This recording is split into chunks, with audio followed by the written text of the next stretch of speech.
തന്നെ ഞാൻ അവിടെയൊക്കെ നോക്കി. നമ്മൾ എന്തിനാ അവിടെ പോയത്? എന്റെ ബോയ് ഫ്രണ്ടിനൊരു ഷർട്ട് എടുക്കാൻ. അത് വാങ്ങി തിരിച്ചു വന്നു. പിന്നെന്തിനാ അവിടെ കിടന്ന് കറങ്ങുന്നത്? അല്ല, ബോയ് ഫ്രണ്ടിനെ കുറിച്ച് പറഞ്ഞില്ലല്ലോ. അയാൾ എവിടെയുള്ള? അതൊന്നും ആരോടും പറയില്ല. ആരോടും പറയരുതെന്ന് അവൻ പറഞ്ഞിരിക്കുന്നത്. തന്നെ പറ്റിയൊക്കെ ഞാൻ അവനോട് പറഞ്ഞു. എന്തിന്? അതിന്റെ ആവശ്യമില്ലായിരുന്നു. തന്റെ മുഴുവൻ കാര്യങ്ങളും പറഞ്ഞു കഴിഞ്ഞപ്പോ അവനും ഇത് തന്നെ പറഞ്ഞത്. ഇയാളുടെ കാര്യം പറയേണ്ടിയിരുന്നില്ല എന്ന്. ഞാൻ കുറച്ച് ചോദ്യം ചോദിക്കട്ടെ? വേണ്ട. ഇല്ല, ചോദിക്കും. തന്റെ വിവാഹശേഷം തനിക്ക് എന്ത് കുഞ്ഞ് വേണമെന്ന് ആഗ്രഹം? മോനോ അതോ മോളോ? പട്ടിക്കുഞ്ഞ്.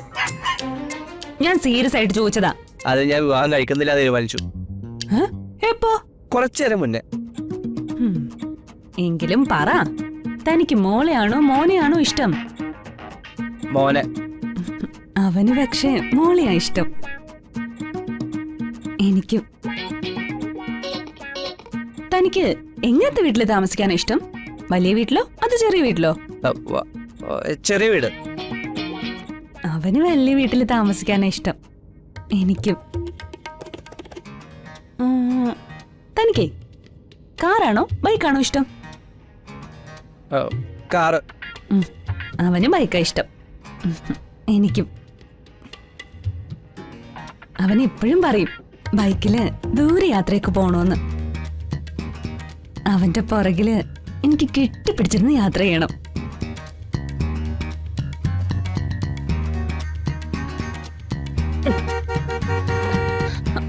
ഇയാൾ എന്തീ കാണിക്കുന്നേ? എടുത്തോട്ട് പോണോ?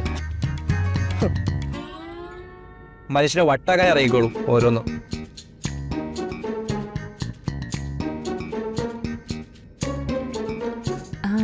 പിന്നെ അവനുണ്ടല്ലോ. ഒന്ന് നിർത്തോ?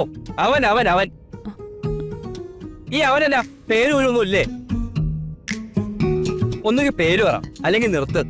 തനിക്ക് അസൂയയാ. തനിക്ക് പെണ്ണും പെടക്കോഴിയൊന്നും ഇല്ലല്ലോ, അതാ ദേഷ്യം വരുന്നേ. അതെ, അങ്ങനെ തന്നെയാ. താൻ കാണുന്നത് എന്റെ കണ്ണിലെ കനല. അതിന്റെ ഉള്ളിലെ പ്രളയം ആരും കാണുന്നില്ല. ഞാൻ ദേഷ്യപ്പെടുന്നതേ എല്ലാരും കാണും. എന്റെ മനസ്സില് അവർക്ക് വേണ്ടിയുള്ള കണ്ണുനീറുറവാ ആരും കാണില്ല. എന്റെ പൊന്ന് സഹോദര, ഒന്ന് നിർത്തുവോ? താനെന്താ ഫോട്ടോഗ്രാഫ് ചവച്ചരച്ച് തിന്നോ? ഇനി ആരെ കുറിച്ചും ഞാൻ പറയുന്നില്ല, പോരെ? ഇനിയും കുറെ ഉണ്ട്. സാഹചര്യത്തിനും സന്ദർഭത്തിനും അനുസരിച്ച് ഞാൻ പറയാം. വേണമെന്നില്ല. താനൊന്ന് നിർത്താമോ? എനിക്ക് ഭ്രാന്ത് പിടിക്കുന്നു. പാട്ട് കേൾക്കാം, അല്പം സമാധാനം കിട്ടട്ടെ.